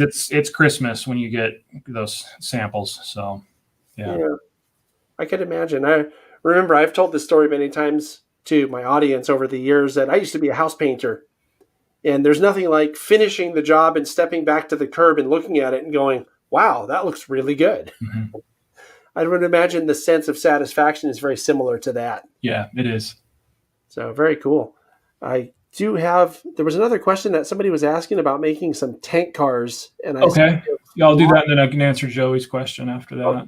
Yeah, did you see it? It was something about. Yeah, I don't recall the reporting marks again, but at this time we haven't produced a tank car, CBTX. Okay, so we've never done a tank car. That's one of the few car types we have not done. I would very much like to do a tank car. I do have a few prototypes that I'm looking at doing, but as of right now, I'm not ready to announce anything. Nothing's far enough along that I can say anything. Yeah. What's the most unusual car that you've done, you think? So the most unusual that ExactRail's produced, I'd say, is the coil shield and the protector coil cars. Those are kind of a unique and funny looking coil car, and it looked like a well car with a hood over the top of it. They're one of my favorite cars that we've ever produced. I guess kind of another one that was one of the earliest cars we ever produced is the Vertipack, where it was built to haul Chevy Vegas vertically. Yeah, those were an SP specific thing, weren't they? SP helped develop the car. Multiple railroads ended up getting them, but SP helped develop it. Was it hard to source the info for those? I don't know. That car was created long before I came along at ExactRail. Oh, okay. I thought maybe you would have known. No, so, yeah, I didn't have anything to do with the development of that. Right. Joey's asking about the artwork. And actually, I think that's kind of an interesting question. So one thing that we've always prided ourselves is that we do not use generic fonts on our cars. There are some more modern cars actually are using a generic font that you can just kind of type out, which is really nice. But most cars, we create all of the lettering ourselves. I mean, we don't do the full alphabet. We do, what's on the car. But no, we match the lettering styles all the way down to the finest lettering on the car if we can, or get as absolutely close as we can, just depending on how close up photos are and the resolution of the images. That's something I spend many hours doing, is creating lettering for cars. So, and it's not always the same for every railroad and manufacturer. You get a lot of variations with each one. So yeah. It seems like it would be really, I'm shaking my head because I'm imagining that it seems like it would be really tedious work, to just go in there and what are you using Photoshop to like cut out whatever's around it and stick it onto another piece and clean it up the edges and all that stuff? Or no, I mean we largely use Illustrator, and so a lot of times if the photo is a high enough resolution, I mean I'll plop the photo in and then create the artwork over the top of it. I'll illustrate it. We don't take photos and then paste those onto our cars. Everything's illustrated. So you're basically using the photo as a template. It's a template or reference, yeah. Right, to trace the actual font or letter or whatever. That makes sense. Yeah. So if someone's asking a question about, Joey that's vector art for creating lettering, right? Yeah. Time consuming, he says. Yeah. But it just disappeared. Someone was asking about the weathering, and seems like an obvious question to me, but I think it's for people who don't know, right? We have actually released one car weathered, and it was done prior to my time. Something had happened. It was on a Missouri Pacific beer car, PCNF beer car, and the production somehow, I don't know how this slipped through. The production arrived at our doors and the color was incorrect. It was supposed to be an as delivered color from Missouri Pacific, but it actually looked like a very faded version of it. And so the company or somebody that used to be employed with us actually went through and weathered every single car. And they did okay for us. It wasn't a huge mover. How many were there that had to be weathered? There was probably, I don't know what the exact quantities were, but I would say it was probably close to 1,000. Oh my goodness. Yeah. I can't even imagine. Yeah. So, of course. I mean, they weren't weathered heavily. Right. I was going to say that. I'm sure it wasn't like a super, like. No, it wasn't. a really grimy looking car. It's at this point, no, we just pretty much, for the most part, the cars that we produce, we try to do as delivered, or we have done a few patched and faded cars, but we've never gotten into the weathering. Right. Dave's asking about doing a custom. It's funny. We had this conversation, I think, after our interview on Saturday. He wants to know about getting a car with his name on it, and how many do you need to do, right? Remember I was asking you about. Yeah. So we have done a few custom run cars. Largely what we've done is for like a show car for a convention. For an individual, we don't do it. The problem is again, since we don't do the production in-house, it's done overseas. We have to do certain volumes, and we're unable to do just, like onesies and twosies or even like a 10. We have to get into larger quantities, and also it has to be tied in with a larger production. So we can't.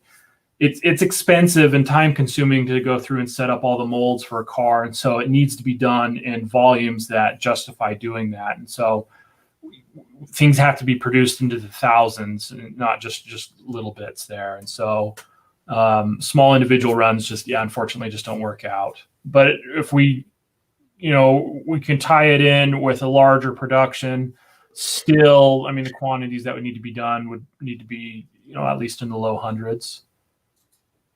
So, yeah, someone's curious about whether the Vertipacks are going to come out again. I haven't seen that model in a long time. It's been a few. There's a lot of models that's been a few years since we've run. Vertipack is due for a new run.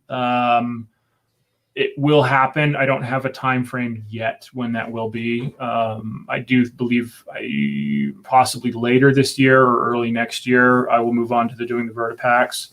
But yes, on the secondary market they are going for pretty high, very high. Right. Yeah. All right. Well, we have another caller. Ooh. Shall we? We can get another show? This one's safe because okay. I know who this is. So okay. let's go to Steve. They might surprise you. You better not surprise us, Steve. I can't take another one of those. I had thought about it, John, coming up and say, is your refrigerator running, things like that. But it was just. I'd probably fall for it.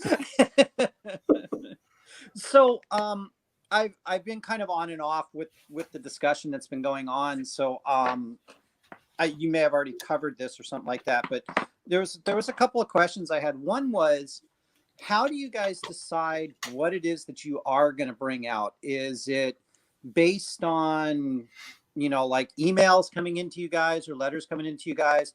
Are you looking at a market trend, or like, do you go off of eBay and see what's going up for ridiculous prices? Or, I mean, not that you have to disclose everything that you guys do, but what's kind of some of the parameters that you guys use for making something? Sure. So, I mean, if it's an all new project, a lot of it comes down to access to if it's something we can actually develop or not, if we have the information to be able to develop it. And if we feel it's something that would do well. If it's a rerun, then there's a lot of factors that go into it of doing it, whether we get a lot of requests to do X scheme on the car again. Also, in the history of the car, there's some schemes that'll just blow out really quickly. And so we know that those did well, and there's demand to do those cars again. I mean, we do check eBay occasionally and see what some of the cars are going for on the secondhand market. A lot of times I have to shake my head to see how much some people would pay for some of those cars. Yes. And so there's multiple factors, and then people reaching out to us.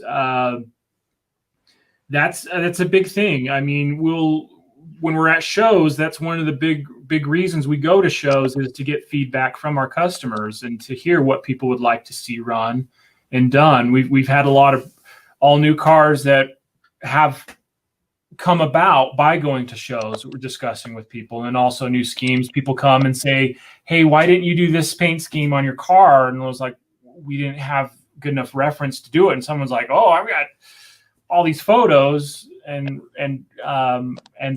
they send them to you or give you copies of them, and then you're able to do that car. And so there's also some roads sell better than others. There's some railroads that just are really soft and just don't do great. And then there's some that just are, you just know they'll sell, like Union Pacific. Union Pacific just always sells. There's enough demand for it. We know that almost whatever we put UP on, it'll do okay. And then there's some that do surprise us. You think will do great, and they just have been really soft, unfortunately.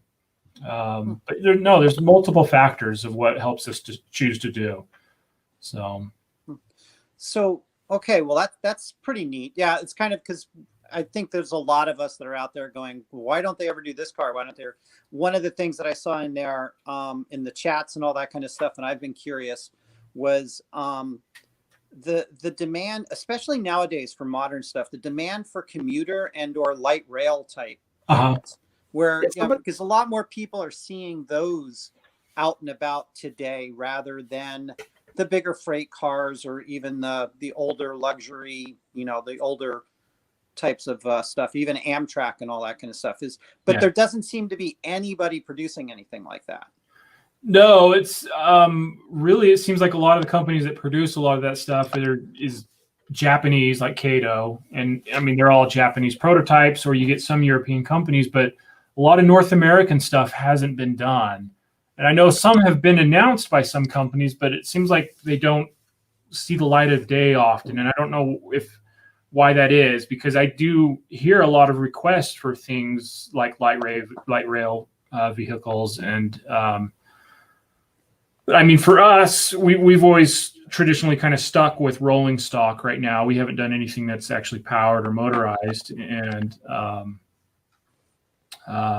And so I can't speak for some of the companies that do locomotives why they haven't chose projects such as those. We just haven't looked at them that much, just because it's not quite what we do at this point. And so it hasn't really been on our radar. And we traditionally don't get too many requests to do some of those as well, just because of our lineup, what we've done in our history in our past. Okay. Yeah. Do what you're good at, right? Yeah. So I had one more question, and this goes back to when you guys were discussing China and stuff like that. Sure. We've seen, not only on the web, but at shows and stuff like that, and on some of John's videos that he makes and things like that, that when we see you guys, I mean, when we see the train manufacturers at shows and we see you guys on live events and all that, you seem to have, it seems like it's a smaller community, so that you guys all kind of know one another and all that kind of stuff, and not your competitors, but you kind of know everybody and all. Have you ever thought of maybe trying to make a consortium of a sort to make a manufacturing company in the United States that just focuses on rails, like for you guys? So maybe like 6 or 7 of you guys go together, because, like you said, it's $1 million or $2 million, it's a few $1 million to set up a plant, but just curious on that. Yeah. I've never been part of any discussions like that with other manufacturers. I mean, most manufacturers, like you'd said, it's pretty small. There's not many of us, and most of the companies only employ just a few employees. We know each other. I mean, we're competitors, but for the most part, we're all friendly and do things with each other all the time. I mean, I frequently go to dinners and do stuff with people that are with other manufacturers, and it's fun. I'm actually really missing a lot of them right now. I mean, we as ExactRail really did make quite a push to do that ourselves. And I don't necessarily want to name companies, but we have in the past approached companies that are already set up to do things like that here in the States, and the costs are just the development costs are still too high. Oh, okay. Just far too high. And even though they have that infrastructure in place, just the tooling costs alone, what I've been quoted, is about 5 to 6x of what we spend right now. And that's just the tooling costs alone. I mean, as I said earlier, no one would love to see production brought back here in the States than the manufacturers would, more than us. And if we could make it work, that would be great. If there was something that a lot of us could figure out by getting together and doing, that would be amazing, and I would want to be a part of it. But at this point, I don't see it happening anytime soon. Okay. All right. Hey, really love your cars. I have a few of them. Haven't quite got some of the ones that I wanted to. The bulkheads, I think, is what I have, and a bunch of your flat cars. So okay. You guys do an excellent job. Really love your stuff. Thank you. I appreciate that. Thanks for calling again, Steve. I appreciate no it. Problem. Bye, John. Take care, man. So, Chris, someone was asking in our chat window about passenger cars. And I mean, I guess you kind of talked about that, but you were talking more in the context of powered stuff like LRVs. Yeah. Was there ever any intention to do some kind of a passenger coach or something like that? Nothing really has bubbled up that we've really looked at doing. I wouldn't be opposed to doing something. It's just not something that we've ever done before. I would actually love to do it. I don't have a great knowledge in passenger cars, so I'd have to really kind of educate myself quite a bit. Freight cars has always kind of been my thing, and I wouldn't mind doing it. I know there's still a few things out there that I'd love to see. It feels like more and more is starting to get picked up and done. I mean, Rapido makes beautiful passenger cars. Walthers is picked up. Mainly they're doing like name trains, and Branch Line, did a lot of the heavyweights, which is an under Atlas. So a lot is being done, but I know there's still a lot more out there that needs to be done. And as I've said earlier, about getting into other projects, right now I'd kind of stick to our guns with what we're doing at the moment before I really start to branch out into other things. Right. Yeah. Someone else was asking about, I don't know if they meant it this way. The way I read it was, how do you avoid making the same products that the other manufacturers are making? Sure. And I think that can be tied in with the whole idea that it is a small community. And really, I get this strong impression that everybody really knows everybody else. Yeah. So how does that work? Like, how do you, do you have to call someone, hey, I'm thinking about doing this. So do you have anything like that? How does that work? So, that's happened. I've had, other manufacturers reach out to me regarding a project. They've heard something through the grapevine that I might be working on this. And so they just wanted to make sure things are okay. There's a project I'm working on right now that I've actually spoken with multiple manufacturers, and they've all given me their blessing to move forward with it. But I mean, unfortunately, toes do get stepped on. Nobody wants to, I don't know, I can't speak for everybody, but at least I don't want to intentionally step on somebody's toes and do a project that somebody else is doing. But it happens. I mean, ExactRail has a few projects that we've overlapped with other manufacturers. And it's unfortunate. I mean, there's enough stuff out there that still needs to be done that I try not to do that. I mean, I've had multiple projects where I've fortunately been in the early stages of development that somebody announces and release that I've been at a point where I'm okay canceling it. But a lot of times, if you're far enough along in a project and you're into the tooling stage of it, too much investment has already been done. You have to move forward and release. And so, I mean, that's happened with us on a couple cars. I don't want to name specific companies or specific examples, but that's happened to us more than once, where we've been into the tooling stage of a car and somebody announces it, and we're too far along to back out. And you see that happen with other manufacturers as well. There's overlapping has happened, and it's going to keep happening. So you try to be as good as you can, maintain good enough relationships with the other manufacturers. without, fully divulging everything that you're working on, but still have a good working relationship with each other. And so we don't intentionally step on each other's toes. Yeah, you kind of raises the point that, because I think about things like last, I think it was 3 or 4 years ago, Intermountain and Scale Trains came out with a GEVO at the exact same, like within a week or a day or two of each other. Yeah. But I don't think either one of them had any trouble selling out. No, so, I think both sold well. I guess the point that I'm trying to make, or question, if you will, if it's going to be in the form of a question, is if a model's worth making, and it seems to me like most manufacturers these days aren't having a whole lot of trouble selling out of whatever they have produced. Mm-hmm. I mean, how much did you really have to worry about, cannibalizing each other's sales with a situation like that? You know what I mean? Because we've already decided it's worth making. Yeah. So you've got to decide also, because I would imagine, and if I'm wrong in assuming this, tell me how wrong I am. It's fine. But when you go to the factory and say, we want X number of these, you got to have a pretty good idea that you're going to sell out in order to, so you don't have to just be storing them, because right, no one wants to store stock, right?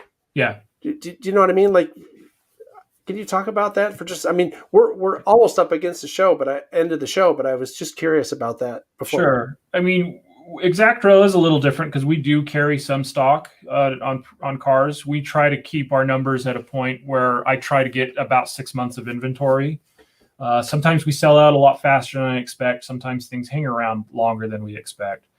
But yeah, I mean, one person did bring up, I saw in the comment that we overlapped with BLMA on the Trinity Trincool Reefer, and they sold all of theirs. And we've now, I think I've got the 5th run of them coming. And it just keeps moving. But that's a car that's in high enough demand that it can support both companies producing that car. But there are some car types where we've been hurt by another company that has a similar one, where ours just didn't move as well as others, or their pricing's at a little bit lower than ours, and so it's more difficult. And so, I mean, eventually, sure, we do move them all. It just makes it so it moves slower, and you're less inclined to do future productions of that car as well. And so I think that's really where it hurts. It's doing future runs of that car more often. And so you kind of tend to back off a little bit with it. Got it. Yeah. Okay. Well, with that, we should probably wrap this up. Okay. If you can hang with me here for a second, I'm going to run our credits, and I just want to talk to you for a second afterwards, if you're okay with that. Yeah. And I do have an announcement. I'm going to put you back down into our basement. I do want to thank you, Chris, for taking the time Saturday and today. Yeah, you're welcome. Talking. I really do appreciate it. I enjoy our conversations too. So thank you for that. And I'll talk to you in a couple of minutes. Sounds great. Thank you, guys. Thank you for everyone. Okay. And before we go, you want to plug ExactRail's website and Train Life's website? Sure. So ExactRail is just ExactRail.com, and Train Life is TrainLife.com. Both are pretty simple and direct. So, yeah. A Brimley company. Exactly. Yeah, Brimley company. All right. It's a long story for another time. Right. Well, maybe we'll do it again sometime. So, okay. All right. I'll put you down in the basement and be with you in just a minute. All right. Thanks, John. Thanks, Chris. Okay. So thanks for watching. We'll be back on Saturday with Model Railroading 101, where I go through the process of weathering an N-scale boxcar with acrylic washes and weathering powders.